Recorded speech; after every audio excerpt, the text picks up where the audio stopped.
le couteau ensanglanté. D'accord, mais est-ce que c'est lui qui l'a tué? Mais je l'ai vu avec le couteau plein de sang. D'accord, nous aussi, après on a vu. Tu n'as pas vu qu'il a tué. Tu n'as pas vu l'instant où il l'a tué. Ouais.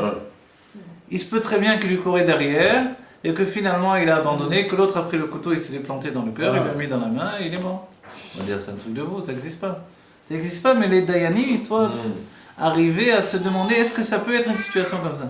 Et si ça n'existait pas, il n'y aurait pas de Gemara, parce que la Gemara c'est que des histoires comme ça. Bien sûr, On va toujours chercher qui, quoi, des trucs que vous n'avez jamais de votre vie pensé, ils ne vont jamais arriver dans la réalité. La Gemara, elle va les chercher tout le temps. Parce que c'est basé sur la shmiya, sur l'entendement. Vous voyez? Quand ça vous est jamais arrivé, vous entendez parler de quelqu'un, vous entendez parler de quelqu'un, le jour où vous le voyez, c'est lui. Je sais pas. Je ne pas du tout imaginer comme ça. Ça arrive. Oui, Des fois, ça arrive, c'est vraiment rien à voir. La voix n'a rien à voir avec l'aspect physique. Donc, c'est vrai. Moi, des fois, ça n'a rien à voir avec. Vous parlez à quelqu'un au téléphone, vous le voyez en réalité, rien à voir. C'est une autre personne. La même chose, on entend parler de la Géoula. Ça nous séduit d'une manière ou d'une autre. Le jour où on va voir la Géoula, ça n'aura rien à voir avec ce qu'on a pensé. C'est pour ça qu'elle viendra toujours Besser Hadat. Elle viendra toujours à l'improviste. Elle va toujours nous surprendre. Parce que cette Géoula que nous, on s'est imaginé, chacun on s'est fait un dessin dans notre tête, ça ne va pas celle qui va apparaître, elle va être tellement surprenante que ça va être au-delà de tout ce qu'on a imaginé. Et quand on a reçu les 10 commandements, justement, on a reçu, et à la fois c'était en un seul son, et en même temps les paroles elles étaient écrites. Exactement. Alors, donc le Rabbi Rachab, voilà. exactement.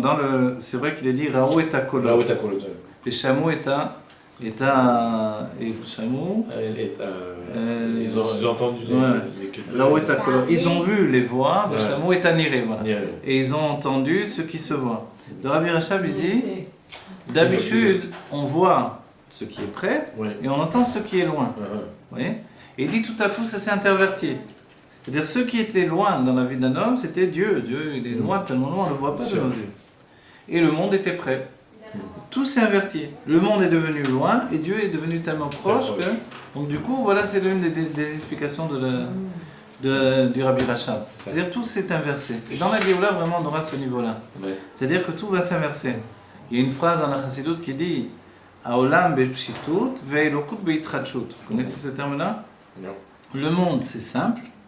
C'est pas shoot. Bon, on n'a pas besoin de donner des cours. Dans le monde, c'est comme ça. Tout le monde connaît ce qu'il y a dans le monde. Depuis qu'on est enfant, on apprend que ça. Voilà. Mais la Elokut, le divin, be'itratshut, c'est quelque chose de nouveau. À chaque fois qu'on parle de Dieu, c'est nouveau. On doit, ce qu'on va atteindre dans la Géoula, c'est Elokut be'pshitut et Olam be'itratshut. C'est le contraire. Vous voyez? Là, le divin, ça va être Pachout. Évidemment que Dieu est là présent, je le vois de mes yeux, évidemment, de quoi tu parles. Voilà.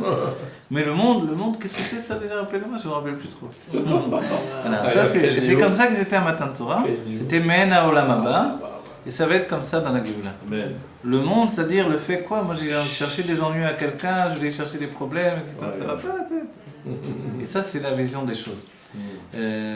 Il y avait, est-ce que j'ai entendu ça, il me semble. Ah oui, le Rav Villelen à la Choule ce Shabbat, il a raconté un bel exemple. Il a dit que le Tzemar Tzedek, on lui a demandé d'envoyer un dayan dans un endroit. Et puis, alors, un Rav pour la ville plutôt dans un endroit. Et puis, il a dit, je vais vous donner un élève à moi. Et c'est un élève qui a jamais, on l'appelait le Batlan. Batlan, donc celui qui fait rien. Qui a jamais étudié. Batlan, non, le Batlan c'est celui qui étudie tellement qu'il est Batel Minaolam. Voilà, et il n'a rien à voir avec le monde. Donc il était tout le temps en train d'étudier jour et nuit, il ne connaissait pas le monde du tout. Alors ils ont dit, attendez, on demande à un Rav, c'est-à-dire nous on a des problèmes de halakha, lui m'a volé, l'autre des problèmes concrets du monde. Qu'est-ce que lui, il ne connaît rien au monde, il est toujours il n'a pas bougé du Beth Midrash, des années qu'il ne bouge pas. Qu'est-ce qui va venir?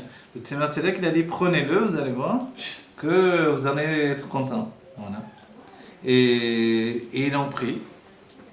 Et après, le Tzemar Tzedek, il a dit alors, vous êtes content de lui? Ils ont dit c'est incroyable. En fait, ils ont dit depuis qu'il est là, on n'a plus de problème.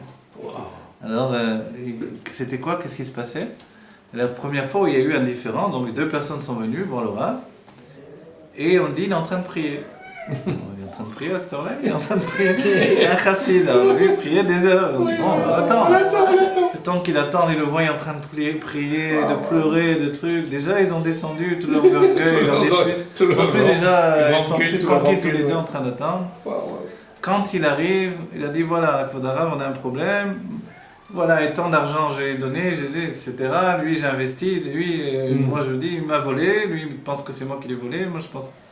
Le Rav lui dit, ça alors, c'est exactement ce qu'il y a dans la Gemara. Je vais vous raconter la Gemara. Commencez à raconter la Gemara avec une grande éclaireur, tout ce qu'il y avait dans la Gemara.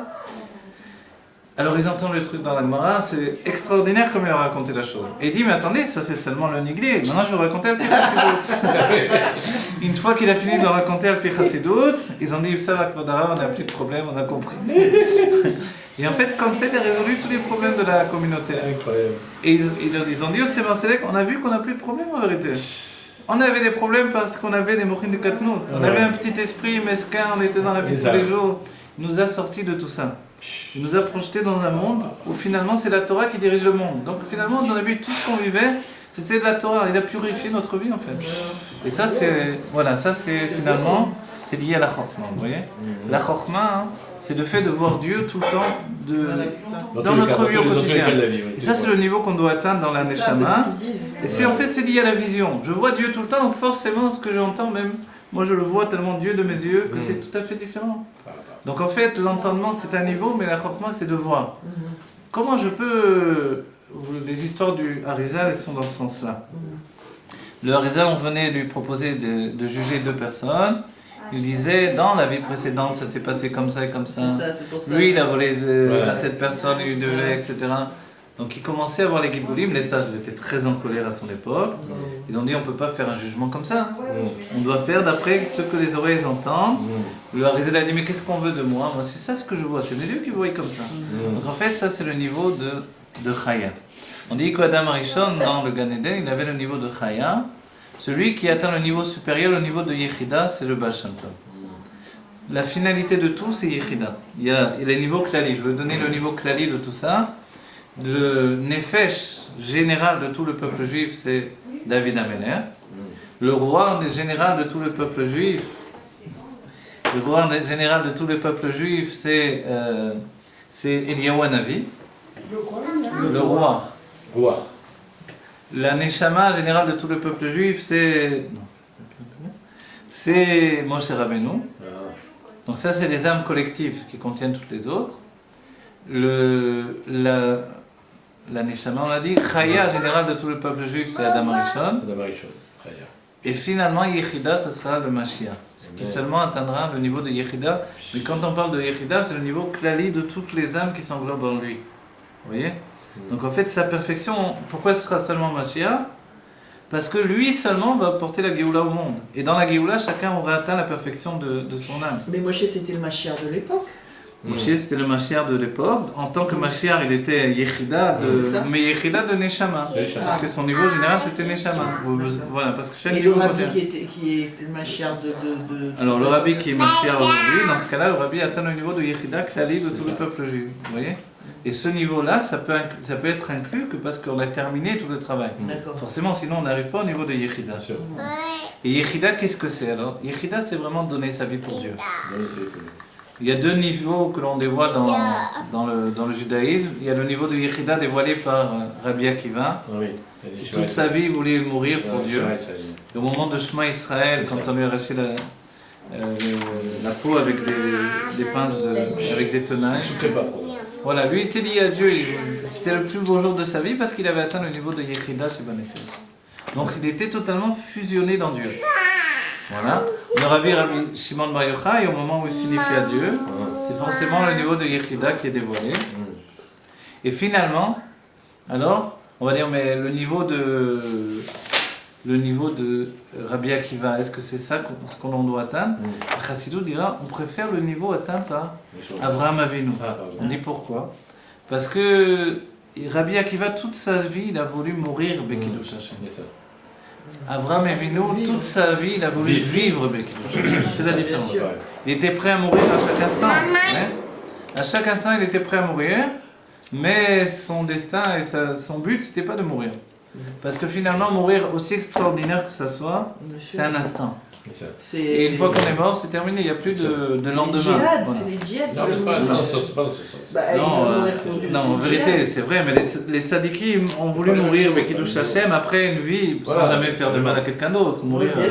La différence, c'est ça. C'est-à-dire, qui était la chaya générale du peuple? La chaya générale du peuple juif, c'était Adam Arishon. Voilà. C'est pour ça qu'il n'a pas atteint la perfection totale, il n'a pas fait un don de lui-même. Mais il avait compris ce niveau-là. C'est pour ça que le Nachash, il est Gematria Mashiach. Donc en fait, par le Nachash, il savait qu'il pouvait atteindre le niveau de Yechida. Mais il savait que le niveau de Yechida, il resterait toujours loin de lui.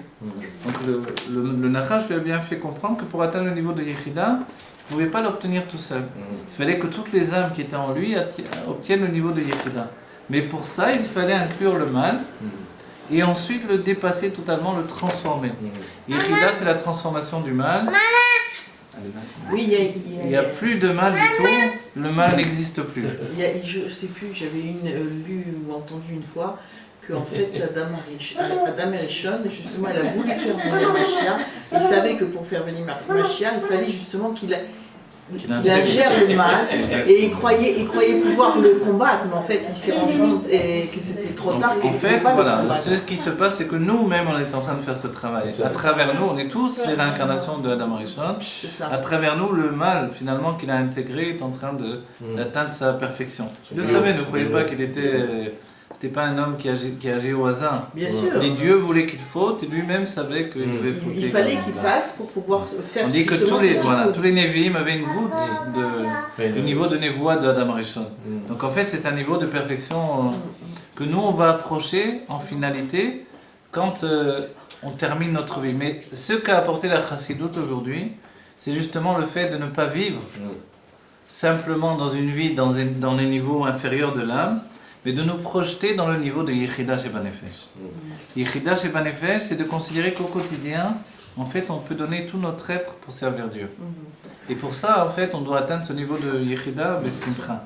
Donc en fait, tous ces niveaux de perfection dont on a parlé, on peut les atteindre, on doit les atteindre. Et c'est pour ça qu'on est venu de vie en vie pour tout accomplir.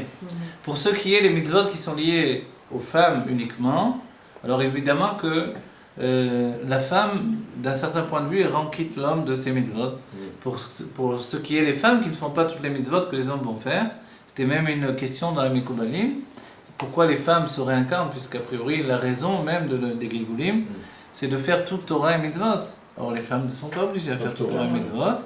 Donc en fait, les femmes se réincarnent également parce que, d'abord, elles portent des âmes quelquefois masculines en elles. Et également parce qu'il y a finalement des mitzvot qui sont liés aux femmes en particulier. Et qu'il y a des femmes qui reviennent pour se parfaire dans les niveaux. Et qu'une autre raison, et peut-être l'essentielle de toutes, c'est qu'un homme ne peut pas s'élever sans sa femme.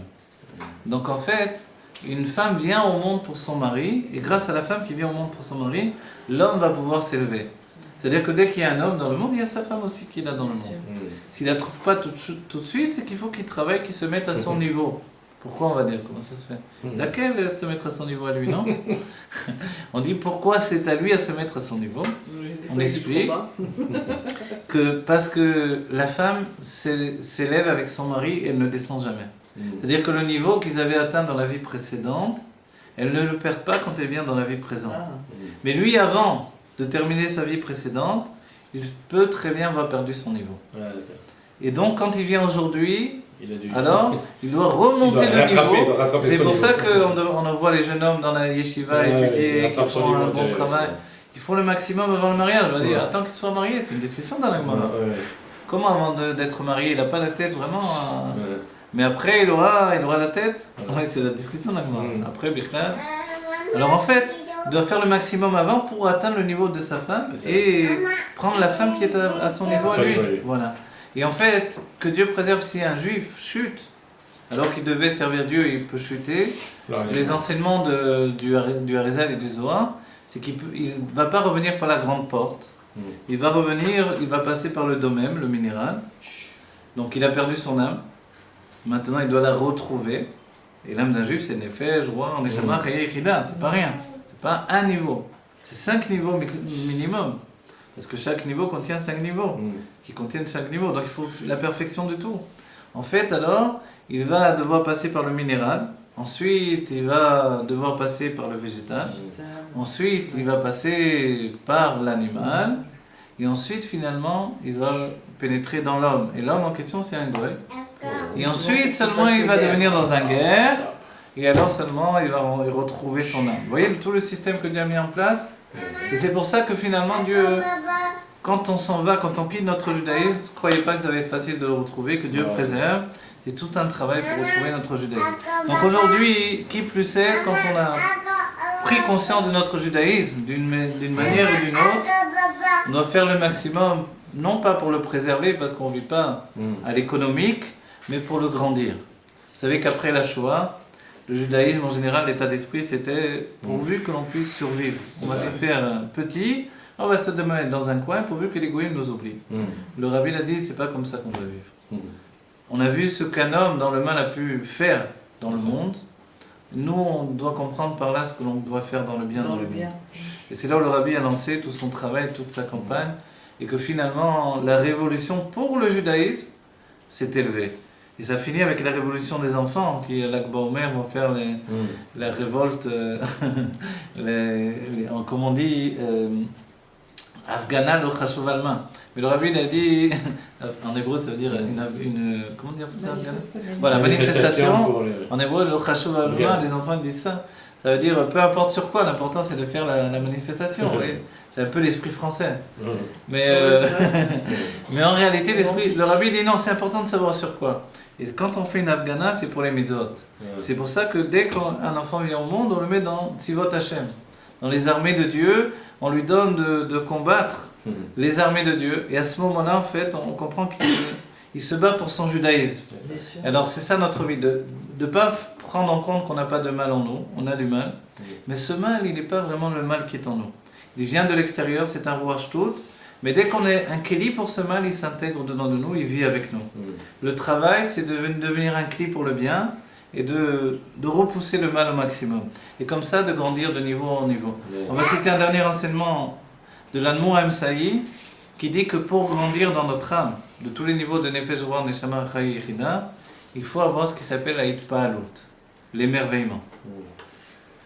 L'émerveillement, c'est l'étonnement, mais c'est de s'émerveiller, de dire Hitpa'alut, la chante poème.